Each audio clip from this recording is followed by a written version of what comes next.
Hello and welcome to another lecture.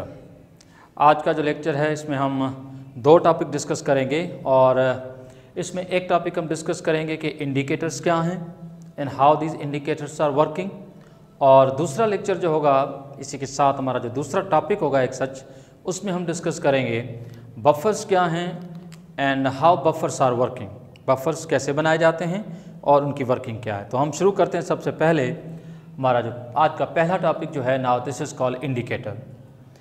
अब indicators जो होते हैं, आपने सुना होगा कि इंडिकेटर्स असल में कलर शो करते हैं, डिफरेंट कलर शो करते हैं जब डिफरेंट पीएच की सॉल्यूशंस हों। पर इंडिकेटर्स उनकी जो बेसिक कंपोजिशन क्या होती है, तो शुरुआत करते हैं इसी पॉइंट से। तो indicators are basically they are complex organic compound. ठीक है, इंडिकेटर्स जो है क्या हैं, कॉम्प्लेक्स ऑर्गेनिक कंपाउंड है। ऑर्गेनिक कंपाउंड है लेकिन कॉम्प्लेक्स हैं, their structure is so big, so we are not going to draw the structure for the sake of simplicity. हम यहाँ पर इंडिकेटर की स्ट्रक्चर को डिस्कस नहीं करेंगे, बस इतना याद रखें कि इंडिकेटर्स ऑर्गेनिक नेचर के होते हैं। ठीक, number one. Number two, indicators जो हैं themselves are either weak acid और वीक बेसिस। इंडिकेटर्स जो होते हैं या तो वीक एसिड्स होते हैं या तो ये वीक बेसिस होते हैं। बाय नेचर उनकी जो है indicators themselves are not neutral, ये या तो वीक एसिड होंगे या तो वीक बेस होंगे। ठीक, एक और पॉइंट कि दे show different colours in the solutions of different pH. अगर हम इन इंडिकेटर्स को अगर हम डिफरेंट पीएच की सॉल्यूशन के टच में लाएं, उनके कांटेक्ट में लाएं, तो ये इंडिकेटर्स जो होंगे वो डिफरेंट कलर शो करते हैं। एक ही इंडिकेटर जो होगा उसका कलर एसिड में अलग होगा, बेस में अलग होगा, न्यूट्रल में भी अलग होगा। तो इस तरह से इंडिकेटर्स एक तरह से हमें इंडिकेट करते हैं कि सॉल्यूशन की नेचर क्या है, एसिडिक है, बेसिक है या फिर वो न्यूट्रल है।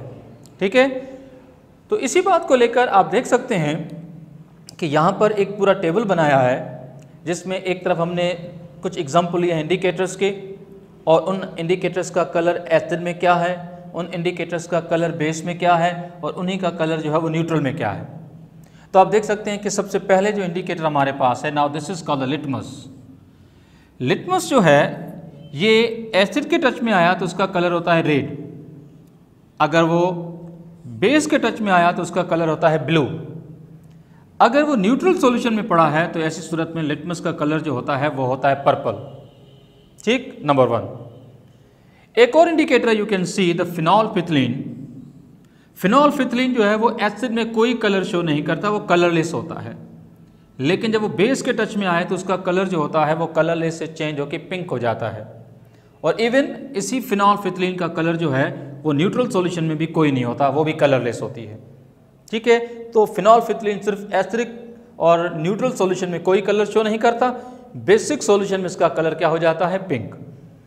इसी तरह से एक और इंडिकेटर है, now this is called methyl orange, जो कि एसिड में रेड है और जब वो बेस के कांटेक्ट में आता है तो येलो, अगर न्यूट्रल सॉल्यूशन है तो ऐसी सूरत में मिथाइल ऑरेंज का कलर क्या होता है, ऑरेंज। ठीक है, तो ये बात भी आपके नॉलेज में रहे। यूनिवर्सल इंडिकेटर एक और इंडिकेटर है जो आपके सिलेबस में इंक्लूडेड है, एसिड में रेड, बेस में पर्पल होता है, जब वो न्यूट्रल होता है तो उसका कलर क्या होता है, ग्रीन। तो ये चंद एग्जाम्पल हैं कि how a indicator show the various colour in the solution of different pH. यानी अगर सॉल्यूशन डिफरेंट पीएच की है तो सेम इंडिकेटर किस तरह से डिफरेंट कलर वो शो करता है।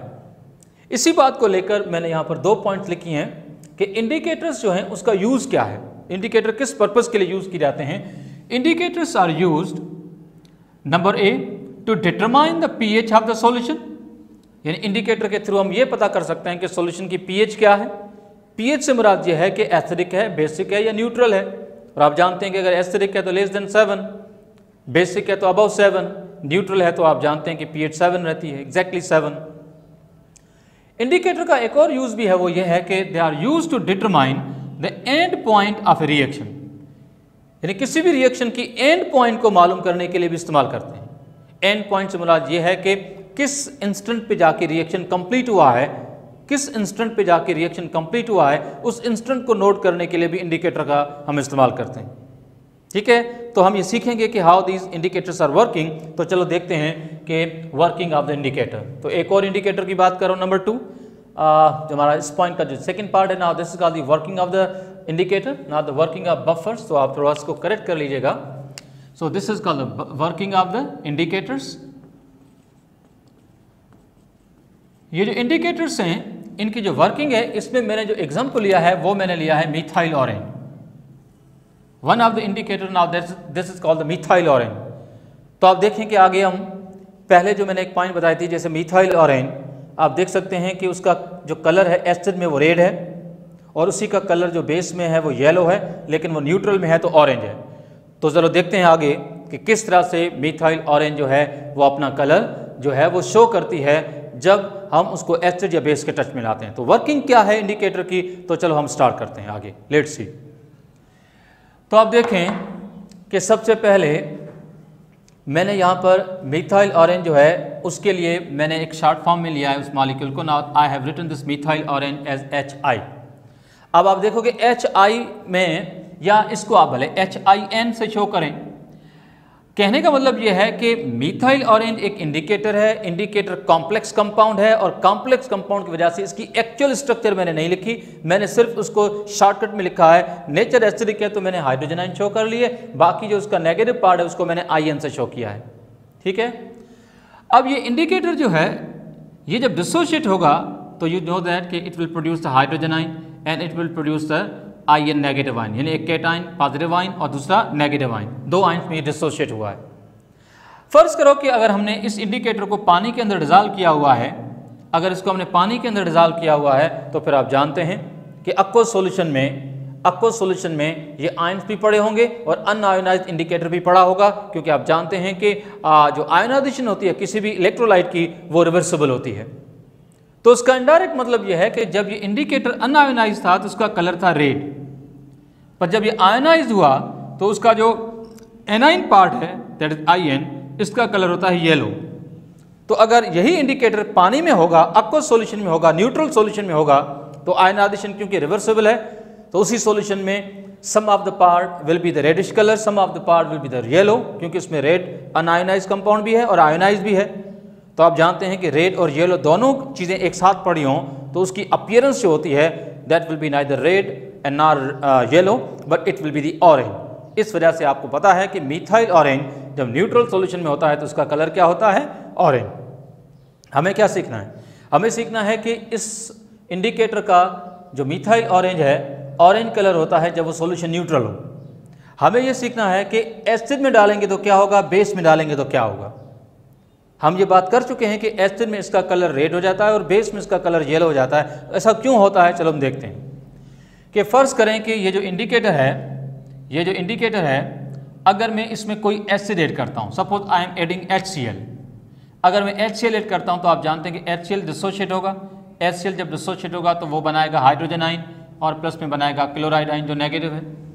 HCl के ऐड करने से हाइड्रोजन आयन बने, हाइड्रोजन आयन सॉल्यूशन में ऑलरेडी थे, कॉमन आयन प्रोड्यूस हुए, और आप जानते हैं कि कॉमन आयन जब प्रोड्यूस होगा तो इक्विलिब्रियम किस डायरेक्शन में जाएगा, इक्विलिब्रियम जाएगा लेफ्ट डायरेक्शन में, रिवर्स में जाएगा तो increase hydrogen ion negative ion के साथ कंबाइन होने लगेंगे और वो अनआयोनाइज्ड इंडिकेटर बनाएंगे। इनडायरेक्टली इसका मतलब है कि येलो कलर कम होगा और रेड कलर डोमिनेट होता जाएगा। तो इसका मतलब क्या हुआ कि ये वो इंडिकेटर है जो जब उसके अंदर थोड़ा सा एसिड डाला तो झट से उसका येलो कलर डिसअपियर हो गया और उसका रेड कलर जो है वो जाहिर हुआ।